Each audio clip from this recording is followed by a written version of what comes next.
roller coaster first. No, I am. I am. You are not going on the roller coaster. You're not going on the roller coaster ever. You're meanest. You're mean. Guys, cut that out. Okay, then. Whatever. I'm better at doing somersaults than you. You don't even know how. Well, I'm better at dancing than you. What? Guys, That's not even true. stop fighting. Whatever. Watch this. You're gonna love this. Hey guys, look. It's Silver Dollar City, the theme park. Wouldn't it be nice to go there?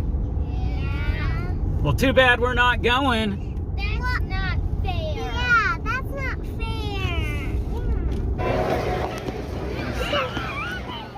Hey there, I have Unfair on the table here.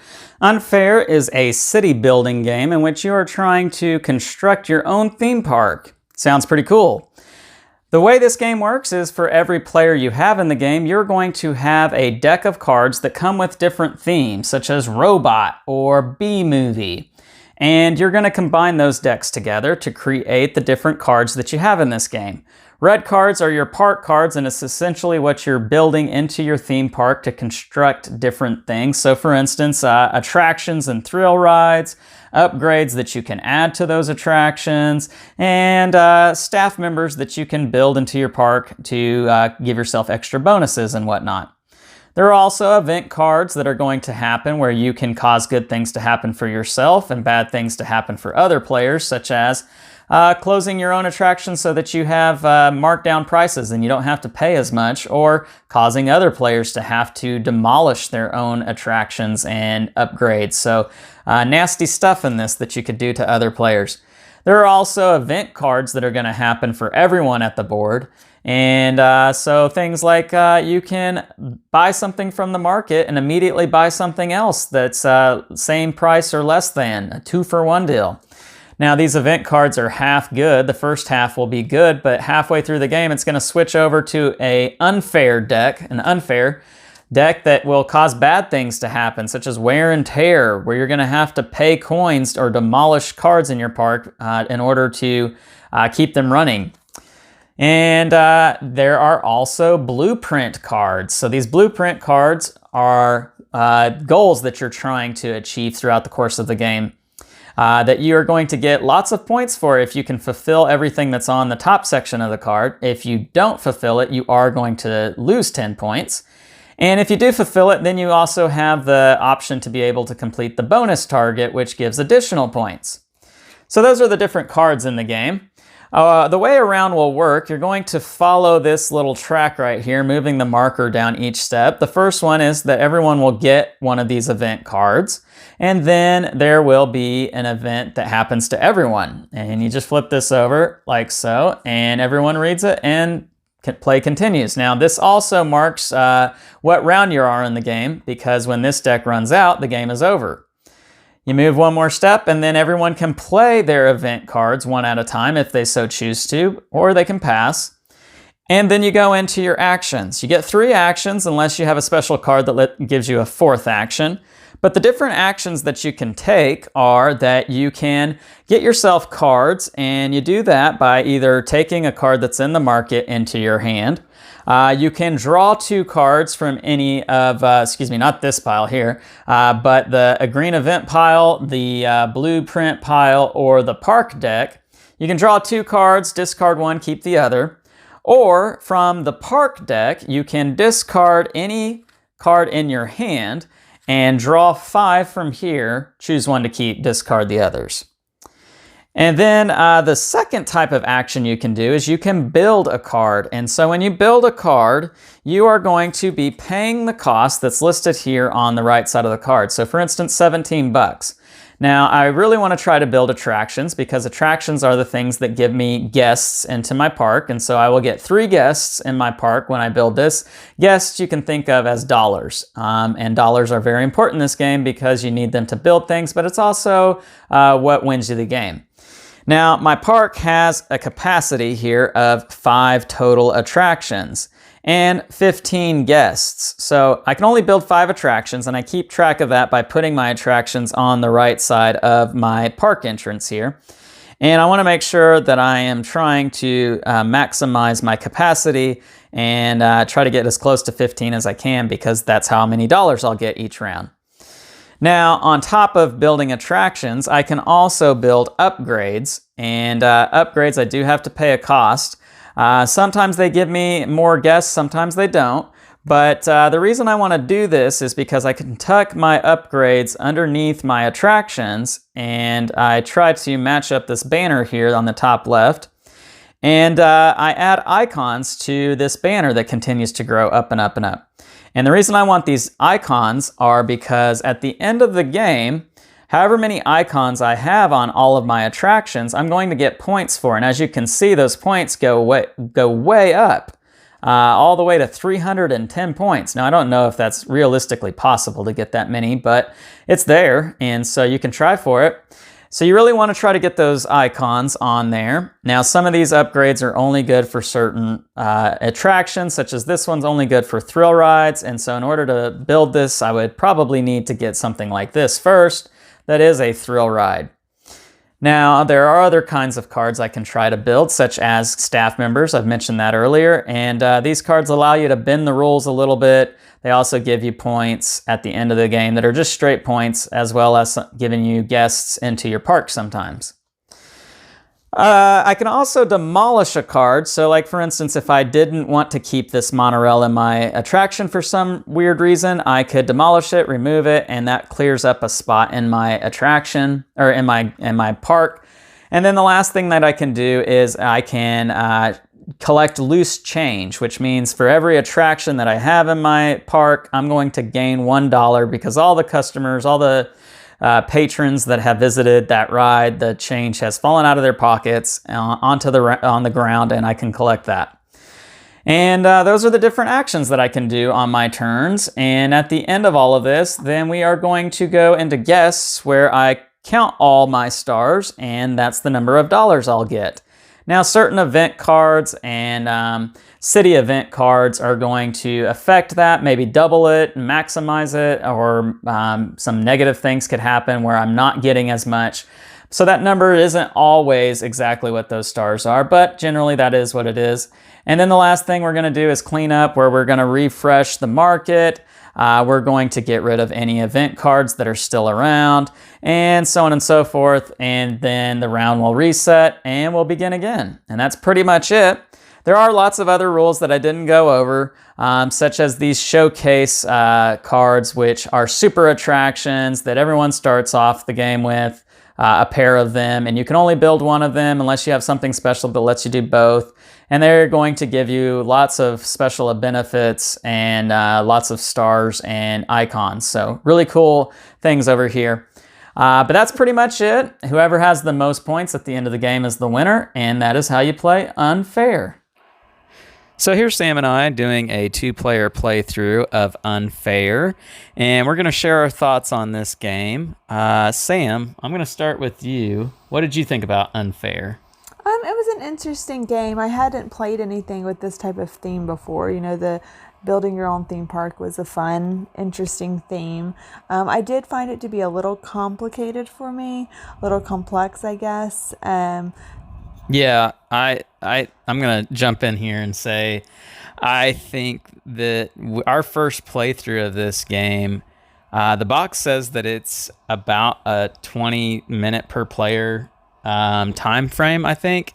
And so that being the case, it would be about a 40-minute game here for 2 players. And I want to say that our first game was probably twice that long. Yeah, I think so as well. If not, maybe even longer. And I think it was just kind of getting the feel of the game, figuring out exactly what you're doing. I just felt like it didn't flow well in the beginning. It took a little bit to really understand the mechanics and what you're trying to do. Right.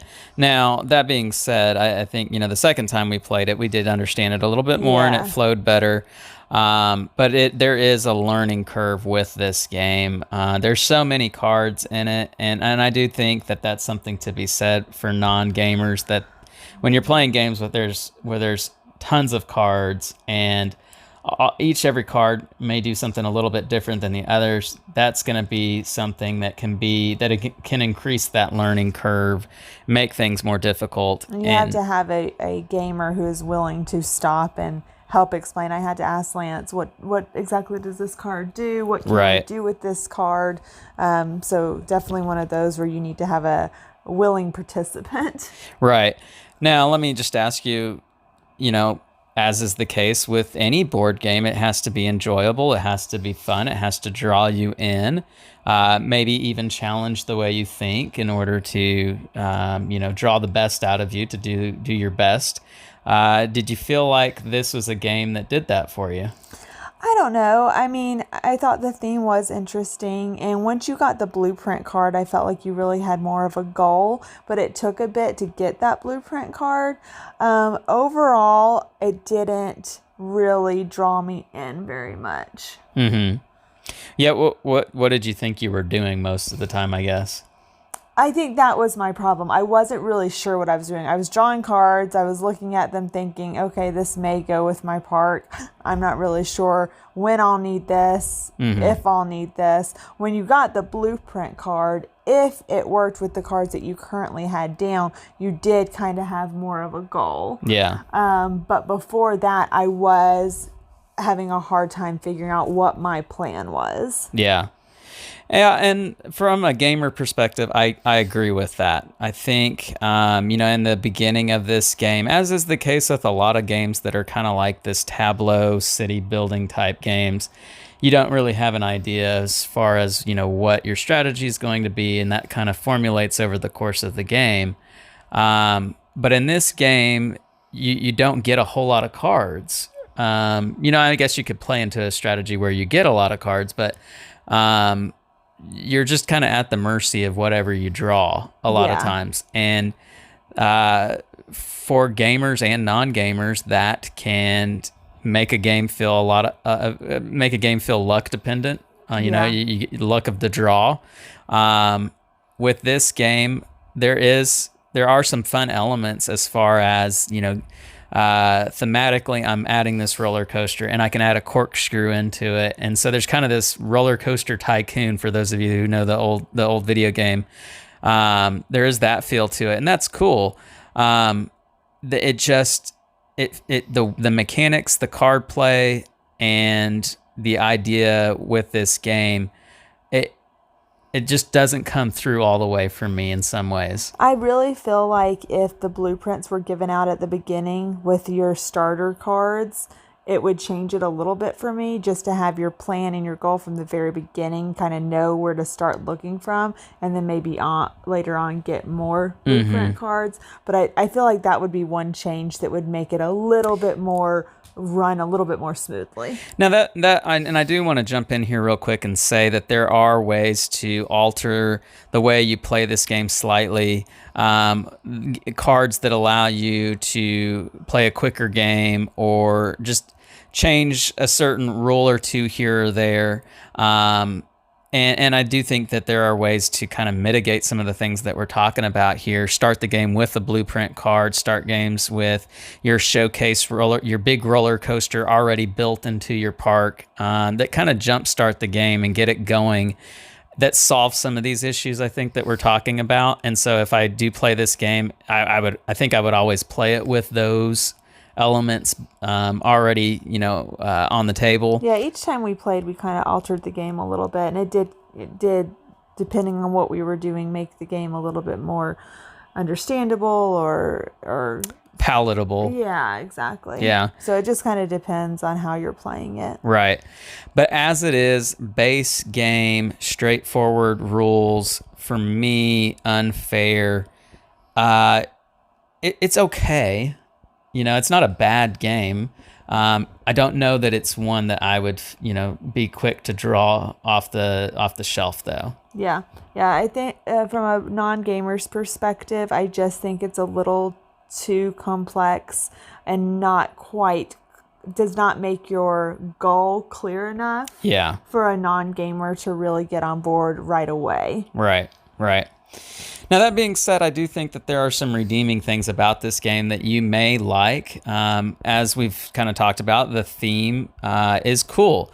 Who doesn't like the idea of building a theme park and adding in the things that make theme parks fun? I did like adding to your roller coaster. You know, you add a loop, you add you add this, and you can really customize it and get a lot of points from that. I did like that part. And that was the next thing I was going to say. I really like the scoring in this game. I thought, you know, if you add on 20 different additions to a roller coaster, you're going to get like 300 points for that. I thought that's really cool because most games have a limit to what you can score, and this one just feels like it goes on and on and on. Yeah, and I think that's cool. I like that. So there are some things here that are redeeming qualities. The number of different themes that you can substitute in and out in this game. So like the pirate, the robot, the cowboy western, right? Yeah. Talking about some of the expansions there, the alien, they do spice up the game and change it, and so it does feel like you're playing a fresh new game just about every time you play it. There is a lot of variety.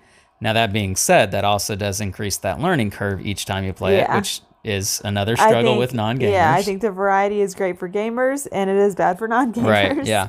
So it's just, some gives and takes here with this game. All in all, I think there'll be some that do like this. It's just probably a little bit of a miss for us, though. Yeah, I think so. So that being said, let's go ahead and get into our rankings on this game. So scale of 1 to 10, love to hate. What do you give this game, Sam? I'd give it probably a 6.2. Okay, 6.2. I'm going to go ahead and throw out there a 6.7. So I think we're kind of in the same ballpark. And not that it's a bad game. I think there are a lot of good things about it. I think we've already pretty much answered this, but is this a game that you would recommend playing with non-gamers? Probably not. Not my first choice. Yeah, and I would agree with that. It's a bit of a learning curve and too much variety, as we've already said. And I think there are simpler games out there, simpler, I don't know, games out there that kind of give the same idea of tableau city building that maybe work a little bit easier than what you've got going on in this game here. So, all right, well, there you have it. If you like this video, please consider liking and subscribing. We are Love to Hate, where we try to bridge the gap between gamers and non-gamers. We'll catch you next time.